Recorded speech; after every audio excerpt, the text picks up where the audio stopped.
تو جناب میرے پاس اس وقت ایک کتاب پڑی ہوئی ہے. کتاب کا نام ہے صراط الجنان فی تفسیر القرآن.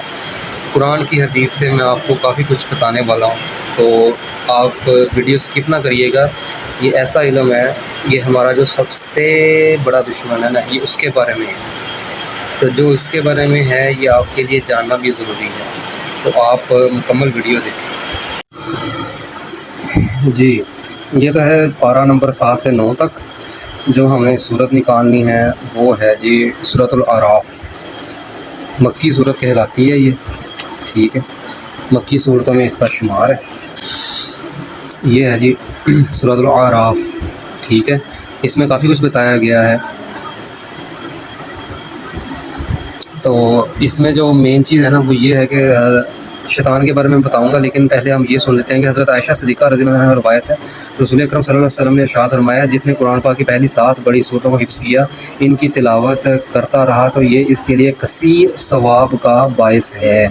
ان 7 صورتوں میں سورۃ الاعراف بھی شامل ہے.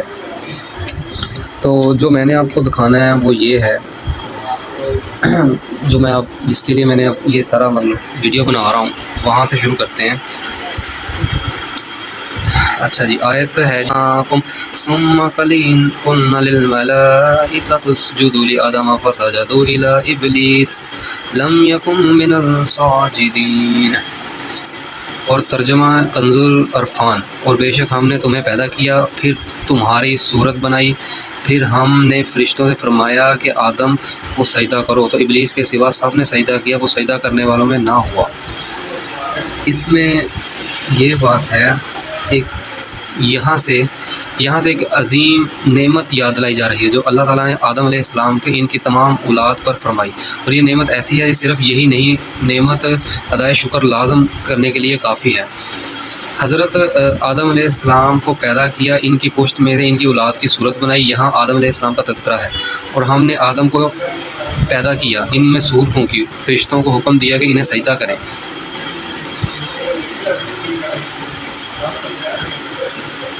اور نیچے آ جاتا ہے دوسری آیت. اس کا جی اپنا ترجمہ عرفان ہے. اللہ نے فرمایا، جب میں نے تجھے حکم دیا تو تجھے سجدہ کرنے سے کس چیز نے روکا؟ ابلیس نے کہا کہ میں اس سے بہتر ہوں، تو نے مجھے آگ سے بنایا اور مٹی سے بنایا. اب یہاں پہ جو قابل غور چیز ہے کہ ابلیس کی مراد یہ تھی کہ آگ مٹی سے افضل اور اعلیٰ ہے، تو جس کی اصل آگ ہوگی اس سے افضل ہوگا. جس کی اصل مٹی ہو تو اس سے خبیث کا یہ خیال غلط اور باطل تھا، کیونکہ افضل وہ ہے جسے مالوں کو مولا فضیلت دے. فضیلت کا مدار اصل میں جوہر پر نہیں ہو بلکہ مالک کی اطاعت اور فرما برداری پر ہے. مٹی کا افضل ہونا بھی صحیح نہیں، کیونکہ آگ میں تیش اور تیزی اور بلندی چاہنا ہے، اور یہ چیزیں تکبر کا سبب بنتی ہیں، جبکہ مٹی سے وقار، حلم، صبر حاصل ہوتے ہیں. یوں ہی مٹی سے ملک آباد ہوتے ہیں، جبکہ آگ سے ہلاک ہوتے ہیں. نیز مٹی امانت دار ہے، جو چیز اس میں رکھی جائے مٹی میں محفوظ رکھتی ہے، جبکہ جو چیز آگ میں ڈالی جائے آگ اسے فنا کر دیتی ہے. نیز مٹی آگ کو بجھا دیتی ہے، آگ مٹی کو فنا نہیں کر سکتی. نیز ایک اور بات یہ کہ شیطان پرلے درجے کا احمق اور بدبخت تھا کہ اللہ کے صریح حکم موجود ہوتے ہوئے اس کے مقابلے میں قیاس کیا، اور قیاس نصف کے خلاف ہو وہ ضرور مردود ہے. شیطان کی آدم علیہ السلام سے دشمنی اور اس کا کفر تکبر ظاہر ہو جائے. نیز اصل یعنی آگ پر مغرور ہونا، آدم علیہ السلام کی اصل یعنی مٹی کی تحقیر کرنا ظاہر ہو جائے. اور ایک اور آیت میں ہے جی ترجمہ عرفان. اللہ نے فرمایا، تو یہاں سے اتر جا، پس تیرے لیے جائز نہیں کہ تو اس مقام میں تکبر کرے. نکل جا، بے شک تو ذلت والوں میں سے ہے. اب شیطان کو اللہ تعالیٰ نے اتار دیا، جنت سے نکال دیا، کیونکہ یہ لعنتی ہو گیا تھا، اس نے تکبر کیا اپنے آپ کو. اس میں چار حدیثیں بتائی گئی ہیں تاکہ مسلمان ابلیس کے انجام کو سامنے رکھتے ہوئے ان حدیث کو پڑھیں اور تکبر چھوڑ کر عاجزی اختیار کرنے کی کوشش کریں۔ چنانچہ حضرت حذیفہ رضی اللہ عنہ روایت ہے، سید المرسلین صلی اللہ علیہ وآلہ وسلم نے ارشاد فرمایا کہ تمہیں اللہ تعالیٰ کے بدترین بندے کے بارے میں نہ بتاؤں، وہ بد اخلاق اور متکبر ہے۔ دوسرے میں ہے کہ حضرت ابو ہریرہ رضی اللہ عنہ سے روایت ہے، رسول اکرم صلی اللہ علیہ وسلم نے ارشاد فرمایا جو تکبر کی وجہ سے اپنا تہمد لٹکائے تو قیامت کے دن اللہ عز و جل اس کی طرح رحمت کی نظر نہ فرمائے گا۔ اور تیسری حدیث میں ہے کہ حضرت عبداللہ بن عمر رضی اللہ عنہ روایت ہے، سرکار دو عالم صلی اللہ علیہ وسلم نے ارشاد فرمایا قیامت کے دن تکبر کرنے والے چیونٹیوں کی طرح آدمیوں کی صورت میں اٹھائے جائیں گے، ہر طرف سے ذلت انہیں ڈھانپ لے گی اور انہیں جہنم میں قید خانے کی طرف لے جایا جائے گا جس کا نام بولس ہے، آگ ان پر چھا جائے گی اور انہیں طعنۃ الخبال یعنی جہنمیوں کی پیپ اور خون پلایا جائے گا۔ استغفر اللہ۔ اور چوتھی حدیث ہے کہ عبداللہ بن مسعود رضی اللہ عنہ روایت ہے، تاجدار رسالت صلی اللہ علیہ وسلم نے ارشاد فرمایا جس کے دل میں رائی کے دانے کے جتنا بھی تکبر ہوگا وہ جنت میں داخل نہ ہوگا۔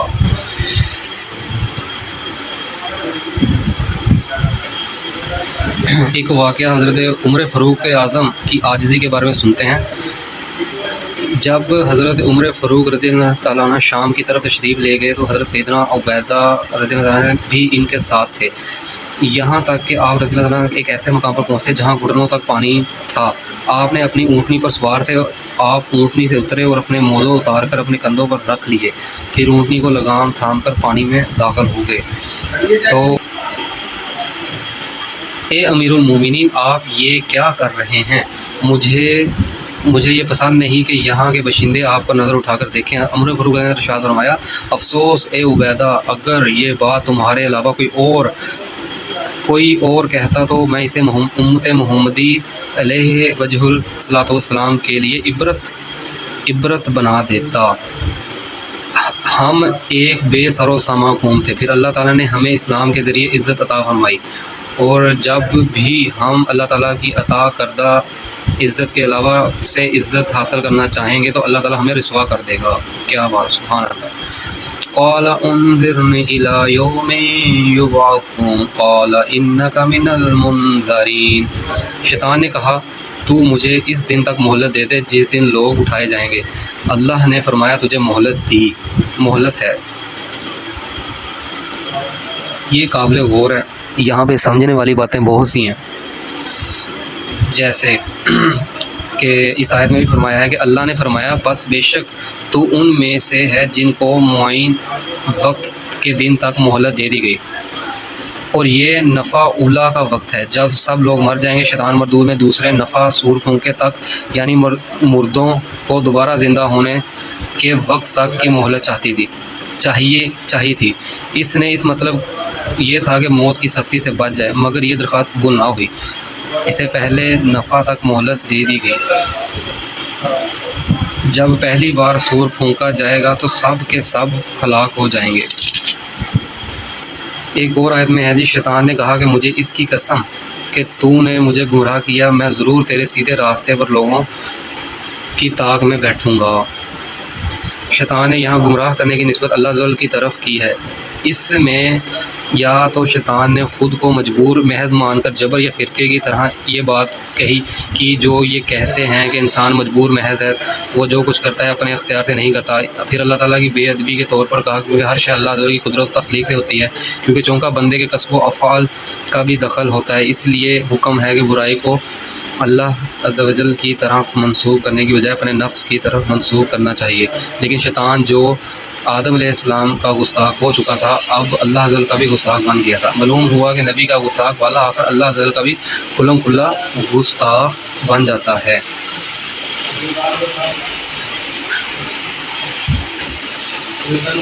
ایک اور آیت میں پڑھ لیتے ہیں جی۔ پھر ضرور میں ان کے آگے اور ان کے پیچھے، ان کے دائیں اور ان کے بائیں سے ان کے پاس آؤں گا تو ان میں سے اکثر کو شکر گزار نہ پائیں گے۔ یہ بہت ہی اہم آیت ہے۔ شیطان نے اپنے عزم کا اظہار کرتے ہوئے کہا میں ضرور بھی ابن آدم کے آگے پیچھے، ان کے دائیں بائیں، چاروں طرف سے ان کے پاس آؤں گا تو انہیں گھیر کر راہ راست سے روکوں گا تاکہ وہ تیرے راستے پر نہ چلیں، تو ان میں سے اکثر کو شکر گزار نہ پائے گا۔ حضرت عبداللہ بن عباس فرماتے ہیں کہ سامنے سے مراد یہ کہ دنیا کہ ان کی دنیا کے متعلق وسوسے ڈالوں گا، پیچھے سے مراد یہ ہے کہ ان کی آخرت کے متعلق وسوسے ڈالوں گا، دائیں سے مراد یہ ہے کہ ان کے دین میں شبہات ڈالوں گا، اور بائیں کی طرف سے مراد کہ گناہوں کی رغبت کروں گا۔ چونکہ شیطان بنی آدم کو گمراہ کرنے اور شہوتوں کو کبھی افعال میں مبتلا کرنے میں اپنی انتہا صحیح خرچ کرنے کا عزم کر چکا تھا، اور انسان کی اچھی بری صفات سے واقف تھا۔ اس نے فرشتوں سے سن رکھا تھا کہ اس لیے اسے گمان تھا کہ بنی آدم کو بہکاوے گا اور انہیں فریب دے کر خدائے وند عالم کی نعمتوں کے شکر اور اس کی اطاعت فرمانبرداری سے روک دے گا۔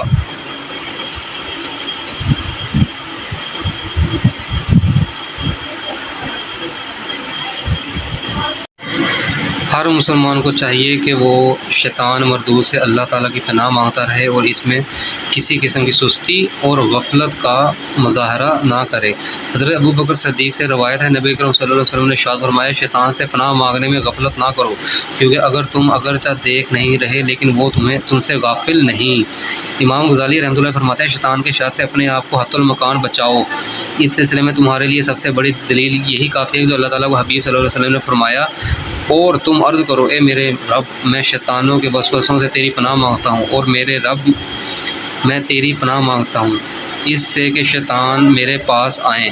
نبی اکرم صلی اللہ علیہ وسلم جو سارے جہانوں سے بہتر اور سب سے زیادہ معرفت رکھنے والے، سب سے زیادہ عقل مند اور اللہ تعالیٰ کی بارگاہ میں سب سے زیادہ رتبہ اور فضیلت رکھنے والے ہیں، انہی اس بات کی ضرورت کہ شیطان سے اللہ تعالیٰ کی پناہ مانگے، تو تمہاری حیثیت ہی کیا ہے؟ حالانکہ تم جہل، عیب، نقص والے غفلت میں ڈوبے ہوئے ہو، تو کیا تم شیطان سے اللہ تعالیٰ کی پناہ لینے کے محتاج نہیں ہو؟ یقیناً محتاج ہو، بہت زیادہ محتاج ہو۔ تو باتیں تو کافی ہیں۔ تو یہاں پہ ایک اور چیز ہے جو قابل ذکر ہے، وہ یہ ہے کہ ایک آیت جو آخری ہے، آیتیں تو کافی ہیں لیکن جو میری نظر میں جو آیت ہے نا وہ یہ ہے کہ اللہ نے فرمایا تو یہاں سے ذلیل و مردود ہو کر نکل جا، بے شک ان میں سے جو تیری پیروی کرے گا تو ضرور تم میں سے جہنم بھر دوں گا۔ یہاں سے فرمایا گیا کہ تو یہاں سے ذلیل و مردود ہو کر نکل جا، شیطان کو کہہ رہے ہیں، اور آج فرشتوں میں ذلیل اور آئندہ ہر جگہ ذلیل و خوار اور لعنت کے مار بھر پار پڑے گی شیطان کو۔ معلوم ہوا کہ پیغمبر کی دشمنی تمام کفر سے بڑھ کر ہے، تو یعنی اے شیطان، تجھ کو بھی اور تیری اولاد کو بھی اور تیری اطاعت کرنے والوں اور آدمیوں کو بھی سب کو جہنم میں داخل کروں گا۔ اس سے معلوم ہوا کہ دوزخ میں شیطان اور جنات اور انسان سب ہی جائیں گے، اللہ تعالیٰ ان سے جہنم بھر دے گا۔ اور اسی چیز سے بیان کرتے ہوئے ایک اور مقام پہ اللہ تعالیٰ نے ارشاد فرمایا، اور تمہارے رب کی بات پوری ہو چکی، بے شک میں ضرور جہنم کو جنوں اور انسانوں سے ملا کر بھر دوں گا۔ حضرت ابو ہریرہ سے روایت ہے، نبی کریم صلی اللہ علیہ وسلم نے ارشاد فرمایا، جہنم اور جنت میں مباحثہ ہوا تو جہنم نے کہا کہ مجھ میں جبار اور متکبر لوگ داخل ہوں گے۔ جہنم نے کہا مجھ میں جبار اور متکبر لوگ داخل ہوں گے۔ جنت نے کہا مجھ میں کمزور اور مسکین لوگ داخل ہوں گے۔ اللہ تعالیٰ نے جہنم سے فرمایا، تم میرا عذاب ہو، میں جسے چاہوں گا تمہارے ذریعے عذاب دوں گا، اور جنت سے فرمایا، تم میری رحمت ہو، میں تمہارے ذریعے جسے چاہوں گا رحم کروں گا، اور تم میں سے ہر ایک کو پر ہونا ہے۔ یہ بات تو کنفرم ہوگی، ایمان کا حصہ بھی ہے کہ جنت اور دوزخ ہیں، اور اللہ تعالیٰ نے جنت اور دوزخ میں جنوں اور انسانوں سے بھرنا ہے۔ لیکن اب بات یہ ہے کہ ہم کیا کر رہے ہیں، ہم کیا کر رہے ہیں تو سوچیں اپنے بارے میں، اور دنیا کا رزق کمائیں، سب کچھ کریں، لیکن اپنی آخرت کے بارے میں لازمی سوچیں، اور شیطان سے پناہ مانگے، کیونکہ شیطان ہمارا کھلا دشمن ہے۔ شیطان سے پناہ ایسے مانگے کہ کہیں کہ اللہ تعالیٰ ہمیں شیطان سے بچا، ہم تیری پناہ مانگتے ہیں، ایسے کر کے۔ میں یاد رکھیں، امید کرتا ہوں کہ اچھی ویڈیو